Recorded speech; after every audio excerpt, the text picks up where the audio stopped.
ओम गंग गणपते नमो नमः। श्रीमद्भागवत महापुराण महात्मा अतः षष्ठो अध्याय सप्ताह यज्ञ की विधि।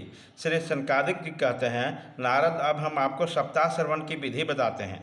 यह विधि प्राय लोगों की सहायता और धन से साध्य कही गई है। पहले तो यत्नपूर्वक ज्योतिषी को बुलाकर मुहूर्त पूछना चाहिए और विवाह के लिए जिस प्रकार धन का प्रबंध करना किया जाता है उसी प्रकार धन का व्यवस्था भी इसके लिए करनी ही चाहिए।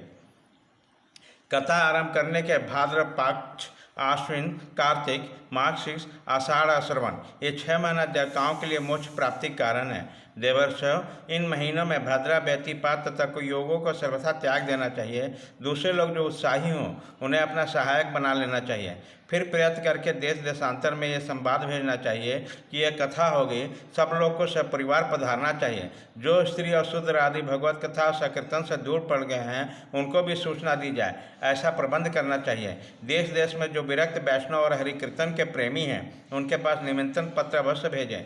उसे लिखने की विधि इस प्रकार बताई गई है। महानुभाव, यह 7 दिन तक सत्पुरुषों का बड़ा दुर्लभ समागम रहेगा। अपूर्ण रसमय श्रीमद्भागवत की कथा होगी। आप लोग भाद्रवश के रसिक हैं, अतः श्री भागवत मृत्यु का पान करने के लिए प्रेम पूर्वक शीघ्र ही पधारने की कृपा करें। यदि आपको विशेष अवकाश न हो तो भी एक दिन कम से कम अवश्य ही कृपा करनी चाहिए, क्योंकि यहाँ तो एक क्षण भी अत्यंत दुर्लभ है। इस प्रकार विनयपूर्वक उन्हें निमंत्रित करें और जो लोग आए उन्हें यथाउचित निवास स्थान का प्रबंध करें। कथा का श्रवण किसी तीर्थ में, वन में अथवा अपने घर में अच्छा माना गया है। जहाँ लंबा चौड़ा मैदान हो वहाँ कथा स्थल रखना चाहिए। भूमि का शोधन, मार्जन और लेपन करके रंग बिरंगी धातुओं से चौक पूरे घर की सारी सामग्री उठाकर एक कोने में रख दे। 5 दिन पहले से यत्नपूर्वक बहुत से बिछाने का वस्त्र एकत्र कर लें तथा केले के खंभों से सुशोभित एक ऊंचा मंडप कराएं। उसे सब और फल, पुष्प, पत्र और चंदनों से अलंकृत करें तथा चारों ओर झाड़ियों लगाकर तरह तरह के सामानों से सजा दें। उस मंडप पे कुछ ऊंचाई पर कुछ 7 विशाल लोगों की कल्पना करें। उनमें विरक्त ब्राह्मणों को बुलाकर बैठाएं। आगे के लिए उसके यहाँ यथोचित आसन करें। इसके पीछे वक्ता के लिए भी एक दिव्य सिंहासन का प्रबंध करें। यदि वक्ता का मुख उत्तर की ओर रहे तो श्रोता पूर्वाभिमुख होकर बैठे।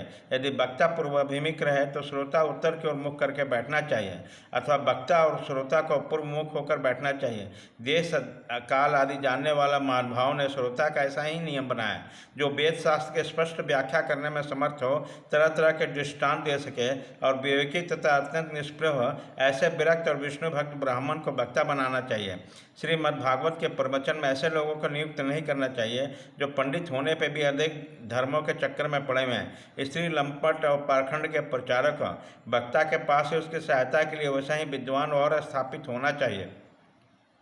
वह भी सब प्रकार के संचयों को निर्मित करने में समर्थ और लोगों को समझाने में कुशल हो। कथा आरंभ करने के एक दिन पूर्व व्रत ग्रहण करने के लिए वक्ता को छौर करा लेना चाहिए तथा अरुणोदय के समय शौच से निर्मित होकर अच्छी तरह स्नान करें और स्नान आदि नित्य कर्मों को संक्षेप में समाप्त करके कथा के विधियों को निर्मित करके गणेश जी का पूजन करें। तदंतर पितृगणों का तर्पण करके पूर्व पापों को शुद्धि के लिए प्रायश्चित करें और एक मंडल बनकर श्री हरि को स्थापित करें। फिर भगवान श्री कृष्ण को लक्ष्य करके मंत्रोच्चारण पूर्वक क्रमशः षोडशोपचार विधि से पूजन करें और उसके पश्चात प्रदक्षिणा तथा नमस्कार आदि की इस प्रकार स्तुति करें। करुणा संसार सागरे मग्न दिनम माँ करुणानिधि क्रम मोहन गिरितांग मावधर भवनावर्त। करुणा निधान, मैं संसार सागर में डूबा हुआ बड़ा दीन हूँ। कर्म के मोह रूपी ग्रह ने मुझे पकड़ रखा है। आप इस संसार सागर में मेरा उद्धार कीजिए। इसके पश्चात धूप दीप आदि सामग्रियों से श्रीमद्भागवत को भी बड़े उत्साह और प्रीतिपूर्वक विधि विधान से पूजा करें। फिर पुस्तक के आगे नारियल रखकर नमस्कार करें और प्रसन्न चित्त से इस प्रकार स्तुति करें। श्रीमद्भागवत के रूप में आप साक्षात श्री कृष्ण चंद ही विराजमान हैं। नाथ, मैंने भव सागर से छुटकारा पाने के लिए आपकी शरण ली है। मेरा यह मनोरथ आप बिना किसी विघ्न बाधा के सांगोपांग पूरा करें। केशव, मैं आपका दास हूँ। इस प्रकार दीन वचन कहकर फिर वक्ता का पूजन करें, उसे सुंदर भूषणों से विभूषित करें। फिर पूजा के पश्चात उसको इस प्रकार स्तुति करें। शुक्र स्वरूप भगवान, आप समझने की कला में कुशल और सब शास्त्रों में पारंगत हैं। कृपया इस कथा को प्रकाशित करके मेरा अज्ञान दूर करें।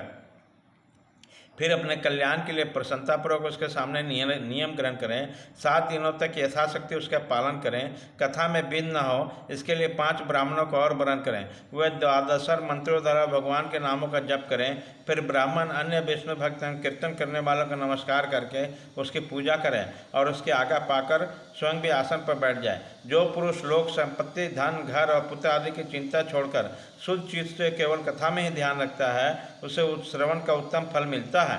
बुद्धिमान वक्ता को चाहिए कि सूर्योदय से कथा आरंभ करके 3:30 पर तक मध्यम स्वर में अच्छी तरह कथा बाँटें। दोपहर के समय 2 घड़ी तक कथा बंद करें। उसी समय कथा के प्रसंग के अनुसार वैष्णव को भगवान के गुणों का कीर्तन करना चाहिए। व्यर्थ बातें नहीं करना चाहिए। कथा के समय मलमूत्र के वेग को काबू में रखने के लिए अल्पाहारी सुखकारी होता है, इसलिए श्रोता एक ही समय अविश्रांत भोजन करें। यदि शक्ति हो तो 7 दिन निराहार रहकर कथा सुने। आप केवल घी या दूध पीकर सुखपूर्वक श्रवण करें अथवा फलाहार या एक समय ही भोजन करें। जिससे जैसा नम्र सुविधे सज सके उसी को कथा श्रवण के लिए ग्रहण करें। मैं तो उपवास की अपेक्षा भोजन अच्छा समझता हूँ यदि वह कथा श्रवण में सहायक हो। यदि उपवास में श्रवण की बाधा पहुँचती हो तो किसी काम का नहीं। नारद जी, नियम से सप्ताह सुनने वाले पुरुषों का नियम सुनिए। विष्णु भक्त की दीक्षा से रहित पुरुष कथा श्रवण का अधिकारी नहीं है। जो पुरुष नियम से कथा सुने उसे ब्रह्मचर्य से रहना, भूमि पर सोना, नित्य प्राप्ति कथा समाप्त होने पर पत्तल में भोजन करना चाहिए। दाल, मधु, तेल, गरिष्ठ अन्य भाव दूषित और बासी अन्न इनका उसे सर्वथा ही त्याग कर देना चाहिए। काम, क्रोध, मद, मान, मत्सर, लोभ, दम, मोह और द्वेष को तो पास पटकने नहीं देना चाहिए। वह बौद्ध, वैष्णव, ब्राह्मण, गुरु, गोसेवक तथा स्त्री, राजा, महापुरुषों की निंदा से बचें। नियम से कथा सुनने वाले पुरुष को रजस्वला स्त्री, अत्यंत म्लेच्छ, पतित, गायत्रीहीन, द्विज, ब्राह्मणों से द्वेष करने वाला, वेद को न मानने वाला पुरुषों से बात नहीं करना चाहिए। सर्वदा सत्य, शौच, दया, मौन, सरलता, विनय और उदारता का बर्ताव करना चाहिए। धनहीन, क्षय रोगी, किसी अन्य रोग से पीड़ित, भाग्यहीन, पापी, पुत्रहीन, मुमुक्षु को भी कथा श्रवण करें। जिस स्त्री का रजोदर्शन रुक गया हो, जिसकी एक ही संतान होकर रह गई हो, जो बाझ हो और जिसके संतान होकर मर जाती हो अथवा जिसका गर्भ गिर जाता हो, वह यत्नपूर्वक इस कथा को सुने। यह सब यदि विधिपूर्वक कथा सुने तो इन्हें अक्षय फल की प्राप्ति होती है। यह अत्युत्तम दिव्य कथा करोड़ों जग को फल देने वाली है। इस प्रकार इस व्रत की विधियों का पालन करके फिर उद्यापन करें। जिसने इससे विशेष फल की इच्छा करें वह जन्माष्टमी व्रत के समान इस कथा व्रत का उद्यापन करें। किंतु जो भगवान का कीर्तन भक्त है उनके लिए उद्यापन का कोई आग्रह नहीं है। वे श्रवण से ही पवित्र हैं क्योंकि वे तो निष्काम भगवत भक्त हैं। भाग 1 खत्म।